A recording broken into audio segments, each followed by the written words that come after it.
ముందుగా విశాఖ ఒక tourist destination కావాలంటే సీరియస్ ఇది కూడా ఉండాలనే ఉద్దేశంతో వైజాగ్లో ఒక పర్యాటక భవన్ ఒకటి నిర్మాణం చేయాలని చెప్పని ఈరోజు డిసిషన్ తీసుకున్నాం.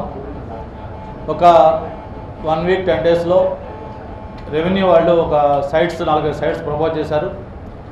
వాటిలో ఒక సైట్ ఫైనలైజ్ చేసి వైజాగ్లో ఒక పర్యాటక భవనం అనేది ఒకటి కన్స్ట్రక్ట్ చేయాలని చెప్పి నిర్ణయం తీసుకున్నాం. త్వరలో అది వర్క్ స్టార్ట్ చేస్తాం. ఇప్పుడు ఆన్గోయింగ్ ప్రాజెక్ట్స్ ఏదైతే గతంలో అనుకున్న కన్వెన్షన్ సెంటర్స్ కానివ్వండి, లేకపోతే మిగతా బీచ్ డెవలప్మెంట్స్ కానివ్వండి, ఇటువంటి ఎన్నో ప్రపోజల్స్ మొత్తాన్ని కూడా డిస్కస్ చేసాం డీటెయిల్డ్గా.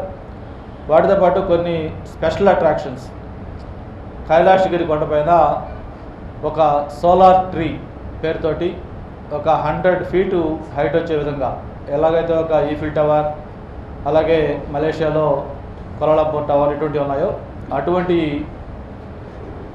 రిఫ్లెక్ట్ చేసే విధంగా ఒక 100 ఫీట్ హైట్ తోటి విశాఖపట్నం స్టీల్ ప్లాంట్ ఇటువంటి అందరూ కూడా ఇన్వాల్వ్ చేసి ఒక సోలార్ ట్రీ ఒకటి కైలాసగిరి కొండ పైన ఒక అందరికీ అట్రాక్షన్ ఉండే విధంగా దాన్ని ఒకటి కన్స్ట్రక్ట్ చేయాలని, దాంట్లో అవసరం వస్తే కింద R&D సెంటర్స్ పెట్టుకునేటట్టుగా దానికి లిఫ్ట్ అయితే అరేంజ్ చేసి పైన ఏరియల్ వ్యూ పాయింట్ కూడా పెట్టే విధంగా చేయాలని చెప్పని ఒకటి అనుకున్నాం.